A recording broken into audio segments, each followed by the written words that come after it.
avez déjà vu des gens à qui on annonce la mort de quelqu'un et vous voyez la personne s'exclamer, c'est pas possible. J'étais avec lui la veille, il n'était pas malade, comment est-ce qu'il peut mourir comme ça? D'autres iront même voir le féticheur pour dire qui est le sorcier qui a tué cette personne. Nous ne comprenons pas parce que nous n'acceptons pas cette mort subite. Je ne la souhaite à personne, la mort subite. Mais je dis, dans la vie, nous devons prendre des précautions. Et pour vous permettre de prendre des précautions, j'ai décidé d'aller à l'encontre d'un médecin spécialiste, un cardiologue. Il s'appelle Belonjo et il habite à Wavre. Voilà, moi je m'appelle Augustin Belonjo, je suis cardiologue à Wavre depuis 20 ans. Je suis père de 2 enfants marié avec Stéphanie Capot. Quand je vois quelqu'un que je connais, donc ce monsieur je le connais depuis au moins 25 ans, je savais qu'il avait probablement des problèmes déjà d'hypertension et il avait un certain âge et je lui avais demandé s'il avait déjà consulté un cardiologue. Il m'a dit non. Et je lui ai proposé quand même de venir faire un dépistage dans mon cabinet qui se trouve dans la maison. Il m'a dit non. Chez vous les docteurs, quand on vient, on trouve toujours des maladies, je ne viendrai pas. Voilà la réponse qu'il m'avait dit. Et quelques temps après, ce monsieur est tombé gravement malade et jusqu'à présent, il ne s'est jamais remis de sa maladie cardiologique. Qu'est-ce que vous dites aux Congolais? Je peux dire ceci, c'est que malheureusement chez nous, les Noirs, que ce soit en Afrique ou ici en Europe ou aux États-Unis, il y a une bonne proportion des personnes qui souffrent de l'hypertension qui s'ignorent. Donc je recommande à tous nos frères et sœurs, à un certain âge, de se faire dépister même s'ils ne sont pas malades. Vous pouvez considérer qu'à partir de 40 ans,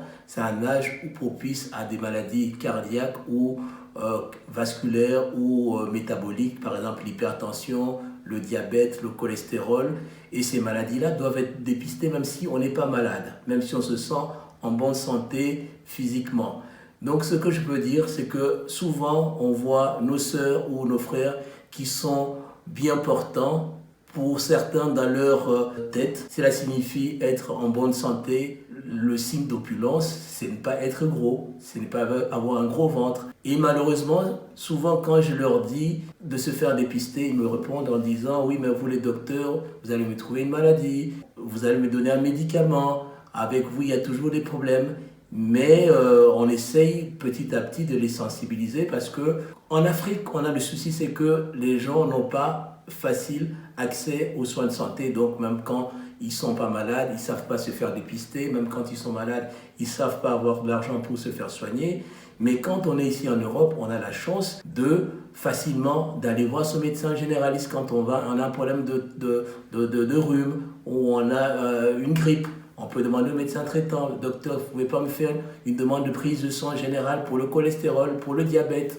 ou de demander au médecin traitant de vous prendre la tension. Ça, c'est déjà le premier lieu de dépistage pour toutes les maladies avant d'aller chez le spécialiste, parce que ce n'est pas donné d'aller facilement voir un spécialiste si on n'est pas malade. Ça, c'est le conseil que je peux leur donner, c'est de voir leur médecin traitant quand vous avez 40 ans, que ce soit un homme ou une femme, de vous faire dépister pour toutes les maladies cardiaques ou cardiovasculaires. Vous avez le diabète, l'hypertension, le cholestérol, c'est très important.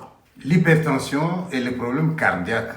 Oui. Qu'est-ce qui est conséquence de l'autre? Au départ, nous tous, nous avons une tension qui est normale et nous avons un cœur qui est normal. Quand on est enfant, avec l'âge, le cœur vieillit. Mais on peut dire aussi qu'il y a une partie d'hérédité, c'est-à-dire que si dans votre famille, vous avez eu des parents, des frères et sœurs qui ont eu des problèmes d'hypertension, il faut vous dire que vous avez plus de chances, plus de risques d'être atteint d'hypertension. Donc, quand vous avez l'hypertension et que l'hypertension n'est pas traitée, les conséquences de la pression élevée dans le cœur vont faire que le cœur, avec les années, va commencer à gonfler jusqu'à devenir insuffisant, c'est-à-dire que le cœur va se fatiguer, vous allez avoir une défaillance cardiaque et ce seront dit des gens qui ont la maladie d'insuffisance cardiaque et c'est le stade terminal de complication de l'hypertension quand elle n'est pas traitée. Le traitement, il est à vie ou bien est-ce qu'on peut l'arrêter quand on se sent beaucoup mieux?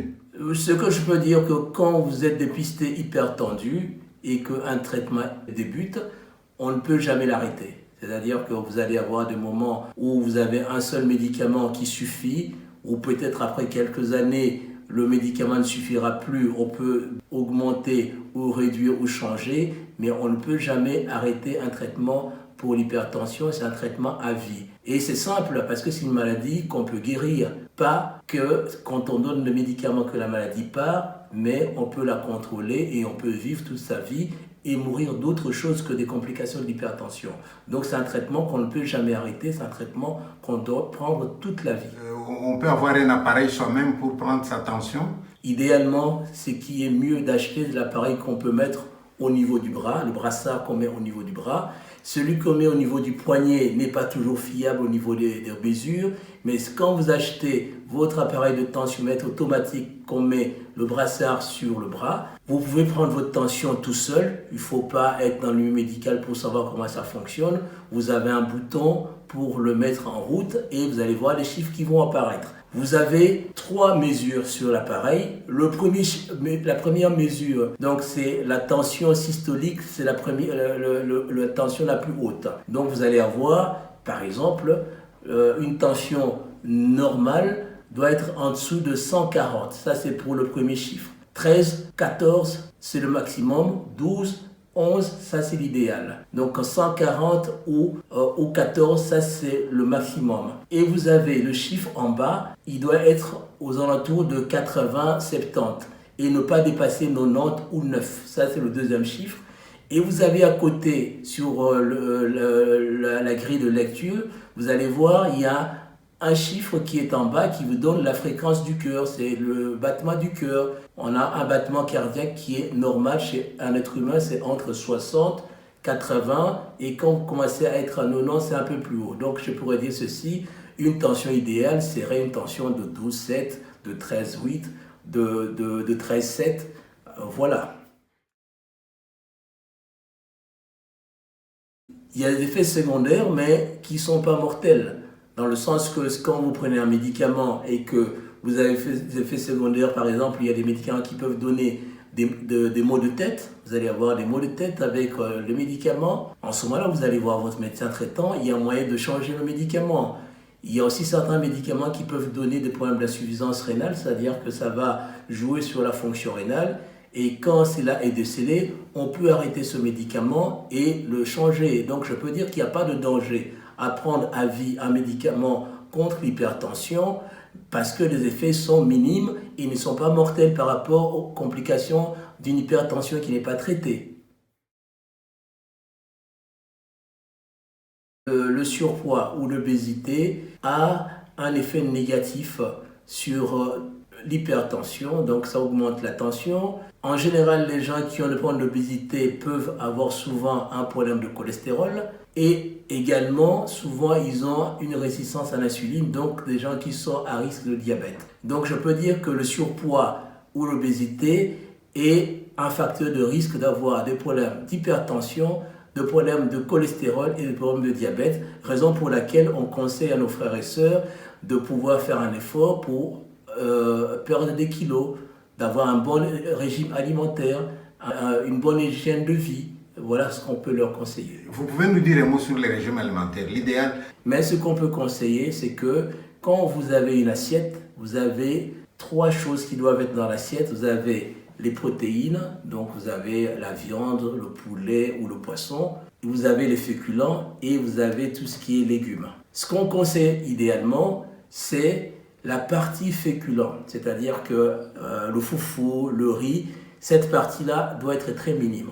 Il faut privilégier beaucoup de viande, beaucoup de salade et peu de féculents. Et dans la viande, ce qui est idéalement, c'est la viande maigre, c'est-à-dire le poulet, blanc de poulet, éviter tout ce qui est grillade, ça c'est à déconseiller, tout ce qui est sauce, ça c'est à déconseiller.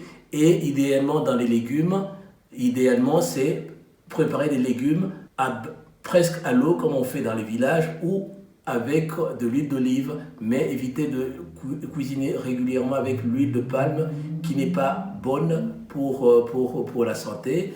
Et également, c'est la quantité de foufou ou de riz qu'on peut consommer. Je pense que si on doit faire, moi je dirais, dans l'assiette, on aurait, ça 50% sera la viande, le 1/4, ça sera les légumes, et peut-être le 1/4, ça sera les féculents. Mais quand on voit l'assiette du Congolais ou de l'Africain, c'est différent. Vous allez avoir les féculents. Le foufou va faire le 3/4 de l'assiette et il aura soit un peu de légumes et un peu de viande. Ça, c'est malheureux. Il faudrait faire le contraire, c'est-à-dire que le foufou sera la partie la moins importante dans ce qu'on mange dans son assiette. Donc, c'est ce que je peux conseiller dans les plats qu'on peut manger. Et également la façon de cuire. Il faut éviter tout ce qui est de cuisson dans l'huile, préféré dans le four, préparé à l'eau, comme on faisait dans les villages. Et également, quand est-ce qu'il faut manger? Il faut privilégier le repas la journée, c'est-à-dire que quand vous voulez manger, idéalement, c'est manger un plat chaud, consistant, le principal, à midi, 14h, 15h, maximum 18h, on a mangé son plat principal et ne pas manger comme on fait souvent. On rentre du travail, il est 18-19h, on se met à table à 19h, on va manger sa grosse assiette de sémoule ou de viande ou de légumes à 19h. Et qu'est-ce qu'on fait après? On se met sur le canapé, on commence à se reposer et on dort. Et là, ce n'est pas une bonne chose. Donc, je pense qu'idéalement, ce serait de pouvoir manger le plat principal pendant la journée, par exemple entre midi jusqu'à 18h, ça c'est les heures correctes. Et également, privilégier le fractionnement des repas, c'est-à-dire que ne pas manger qu'un seul plat par jour, on peut fractionner un petit déjeuner, ou soit on mange à midi un plat chaud et le soir on peut manger un repas plus léger. Voilà ce que je peux conseiller. Vous imaginez nos compatriotes, par exemple, qui n'ont pas la chance de rencontrer un cardiologue. Là, vous êtes là, s'il vous plaît. Qu'est-ce que vous leur dites comme mot de la fin, basé sur votre expérience, basé sur ce que les gens viennent vous dire? Ce que je peux dire ici, par exemple, une maladie n'est pas une fatalité. Je pense que beaucoup d'Africains hésitent d'aller voir un médecin de peur qu'on leur trouve une maladie. Ce n'est pas une fatalité parce qu'actuellement, beaucoup de maladies sont guérissables et on a un traitement. Donc, je pense que du moment qu'on a un traitement, on peut avoir une bonne qualité de vie, on peut travailler en étant diabétique, hypertendu, du moment que la maladie est traitée. Donc, ce que je peux dire à nos frères et sœurs, c'est de se faire dépister. Quand vous avez 40 ans, si vous avez la possibilité, pour ceux qui sont ici en Europe, parce que je peux dire qu'au Congo, c'est plus compliqué d'aller chez un médecin parce qu'on n'a pas l'argent quand on n'est pas malade de franchir le pas, mais ici, on a facile, vous avez le médecin traitant, ou soit carrément, comme tu viens de le dire, si les mutuelles donnent chaque année un forfait de 10 à 15 euros, ça dépend des mutuelles, pour inciter les gens à se faire dépister pour toutes les maladies, que ce soit pour les yeux, pour le diabète et pour l'hypertension. Donc, je vous incite, si vous habitez en Belgique, de le faire parce que les mutuelles remboursent, vous donnent encore de l'argent pour vous faire dépister. Donc, quand vous avez 40 ans, de grâce, essayez au moins une fois de vous faire dépister au niveau de maladies cardiovasculaires, que ce soit l'hypertension, le diabète et le cholestérol, ça ne vous coûte rien. Je vous remercie, docteur. Alors, moi, je suis sur Internet. Donc, si vous allez sur Internet, vous tapez Docteur Belondio, cardiologue à Wa, vous allez me trouver. Pour ceux qui habitent dans le Brabant wallon, également j'ai un cabinet du côté du Hainaut, donc c'est entre Tournai et Mons. J'ai encore un cabinet médical là-bas. Si vous habitez dans la région du Hainaut, Tournai, Mons, vous pouvez aussi mettre mon nom. Vous mettez cardiologue Docteur Belondio, vous allez me trouver donc du côté de Tournai. Mais sinon, principalement, j'habite à Wavre et j'ai un cabinet ici à Wavre. Je vous remercie, docteur. Merci beaucoup, Pi. Voilà. À bientôt.